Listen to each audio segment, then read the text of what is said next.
Hello everyone, welcome back to our channel. आज मैं इस वीडियो में आपको ये बताने वाली हूँ कोऑर्डिनेशन कंपाउंड के बारे में मेनली हम पढ़ेंगे। और इस कोऑर्डिनेशन कंपाउंड के चैप्टर में आपको आज मैं बेसिक इंट्रोडक्शन दूंगी। उसके अलावा मैं ये और बातें आपको ये बताऊंगी इस चैप्टर में पेपर वो पॉइंट ऑफ व्यू से इंपॉर्टेंट क्या चीज़ें पढ़ सकते हैं। हमें पूरा चैप्टर ध्यान देने में सिर्फ इंपॉर्टेंट चीज़ें ध्यान रखनी है। Okay please. Coordination compound mainly क्या होता है, ये कंपाउंड होता है, इनका जो बेसिक यूज होता है वो बहुत ज़्यादा इंडस्ट्रियल वर्क में होता है, जहाँ पे माइनिंग वर्क चल रहा हो वहाँ पे, या फिर कुछ कॉम्प्लेक्स काम करना हो, इसलिए इसका दूसरा नाम कॉम्प्लेक्स कंपाउंड्स भी होता है। कोऑर्डिनेशन कंपाउंड का दूसरा नाम क्या होता है?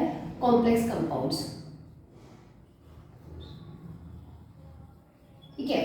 अब नाउ द क्वेश्चन कम्स कि मैम ये कोऑर्डिनेशन कंपाउंड होता क्या है, मतलब क्या कोऑर्डिनेशन कंपाउंड्स मेनली जो हमारे पीरियोडिक टेबल के सबसे कॉम्प्लेक्स मेटल होते हैं। कौन से होते हैं सबसे कॉम्प्लेक्स मेटल?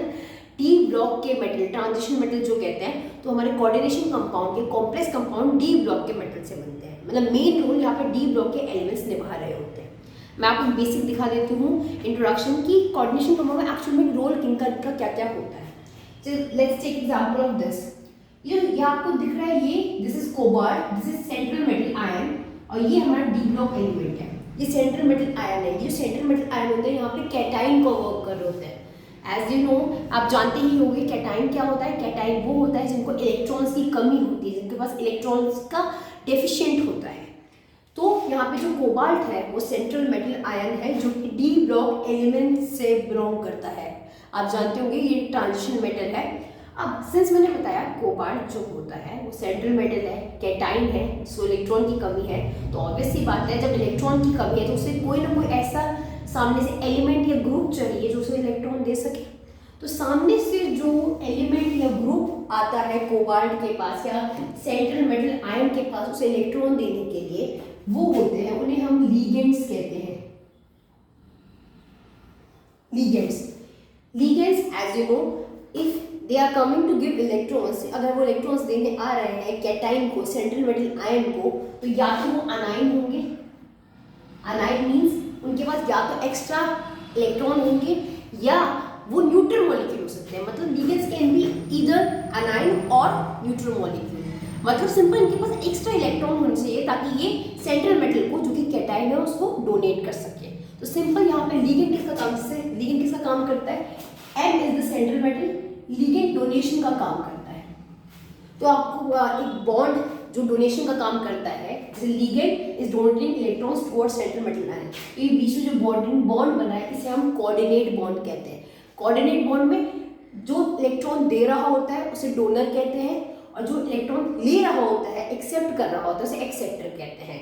तो कोऑर्डिनेशन कंपाउंड में सेंट्रल मेटल जो कि कैटाइन है वो इलेक्ट्रॉन एक्सेप्टर है, और जो लीगेंड्स है वो इलेक्ट्रॉन डोनर है। ये बात याद रखनी है। लीगेंड्स का नेचर कुछ भी हो सकता है। लीगेंड्स अनाइन भी हो सकते हैं और न्यूट्रल मॉलिक्यूल भी हो सकते हैं। बेसिकली हमारा मतलब क्या है लीगेंड से? बेसिकली हमारा मतलब लीगेंड से ये है कि लीगेंड्स ऐसे एलिमेंट्स होने चाहिए जो सेंट्रल मेटल को इलेक्ट्रॉन दे सके। तो लीगेंड्स अनाइन भी हो सकते हैं, अनाइन में उनके एक्स्ट्रा इलेक्ट्रॉन्स हो, और न्यूट्रल मॉलिक्यूल भी हो सकते हैं। Neutral molecule just like take the example of H2O। H2O के पास that is a neutral molecule. तो H2O के पास जो O है उसके पास टेंडेंसी है कि वो सेंट्रल मेटल को इलेक्ट्रॉन प्रोवाइड कर दे। सो ये बात हमारे माइंड में क्लियर होगी। कोऑर्डिनेशन कंपाउंड जो होता है वो मेटल और लीगेंड के बीच का एक बॉन्डिंग होती है। यहाँ पे मेटल, सेंट्रल मेटल आयन कौन से एलिमेंट्स होते हैं? डी ब्लॉक के एलिमेंट्स, जिसको हम ट्रांजिशन मेटल भी कहते हैं। तो सेंट्रल मेटल हमेशा ट्रांजिशन मेटल होते हैं। ये कैटाइन होते हैं, मतलब इनको इलेक्ट्रॉन की कमी होती है, दे आर इलेक्ट्रॉन डेफिशिएंट। इनको इलेक्ट्रॉन देने, डोनेट करने लीगेंड्स आते हैं। लीगेंड्स एनाइन भी हो सकते हैं। एनाइन मतलब इलेक्ट्रॉन एक्स्ट्रा, जो इलेक्ट्रॉन रिच हो, और ये न्यूट्रल मॉलिक्यूल हो सकते हैं, जैसे पानी एक न्यूट्रल मॉलिक्यूल है पर उसके पास इलेक्ट्रॉन्स है सेंट्रल मेटल को देने के लिए। तो इन्हें हम कोऑर्डिनेशन कंपाउंड बोलते हैं, जिसमें एक सेंट्रल मेटल होता है इलेक्ट्रॉन एक्सेप्ट करने के लिए, और एक लीगेंड्स होता है इलेक्ट्रॉन डोनेट करने के लिए। लीगेंड्स कैन बी मोनो, मतलब वो एक, अगर वो सिंगल डोनेट कर रहा है तो वो मोनोवैलेंट हो सकता है। अगर वो 2 इलेक्ट्रॉन पेयर डोनेट कर रहा है तो वो डाइवैलेंट हो सकता है। अगर वो 2 से ज़्यादा कर रहा है तो वो पॉलीवैलेंट हो सकता है। ठीक है, ये बात याद रखना है आपको। अब मेनली हमारा इंट्रोडक्शन में बेसिक बात हमें याद हो गई। एक और चीज़ जो इंपॉर्टेंट जो आपको याद होनी चाहिए, कोऑर्डिनेशन कंपाउंड जो होते हैं, this is whole a coordination compound. Coordination compound की बहुत इंपॉर्टेंट बात होती है, वो हमेशा स्क्वायर ब्रैकेट में होते हैं। गलती से भी आप यहाँ पे नॉर्मल ब्रैकेट्स नहीं लगा सकते, वो गलत हो जाएगा। कोऑर्डिनेशन कंपाउंड हमेशा स्क्वायर ब्रैकेट में होते हैं, ठीक है। इसे हम कोऑर्डिनेशन एंटिटी बोलते हैं। जैसा कि जैसे अगर कोई पूछे आपको कि ये होल चीज, ये पूरी चीज क्या है, ये अंदर सेंट्रल मेटल है, ये लिगेंड्स है जो इलेक्ट्रॉन डोनेट कर रहे हैं, ये पूरा बॉक्स जो है इसे हम कोऑर्डिनेशन एंटिटी बोलते हैं, कोऑर्डिनेशन एंटिटी। एक और बात, ये पूरा कोऑर्डिनेशन बॉक्स, अंदर का सेंट्रल मेटल अलग है, वो कैटाइन है, उसे सामने से लिगेंड देने आ रहे हैं इलेक्ट्रॉन, पर ये पूरा कोऑर्डिनेशन कंपाउंड कुछ भी हो सकता है। जो ये पूरा कोऑर्डिनेशन कंपाउंड है, पूरा कोऑर्डिनेशन एंटिटी है जो बॉक्स है, ये कुछ भी हो सकता है। It can be anion, plus charge है, कमी है तो ये सॉरी प्लस चार्ज है, कमी है, इलेक्ट्रॉन की डेफिशिएंट है तो ये कैटाइन है। इन पे माइनस चार्ज भी हो सकता है तो मतलब ये अनाइन बन जाएंगे, और इसमें नो चार्ज, कोई चार्ज नहीं है मतलब ये न्यूट्रल बन जाएगा।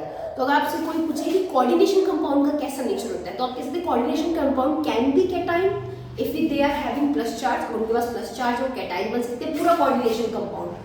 अगर उनके पास माइनस चार्ज है बॉक्स के ऊपर तो वो अनाइन हो सकते हैं। If they don't have any charge above the box तो वो न्यूट्रल एटम हो सकता है।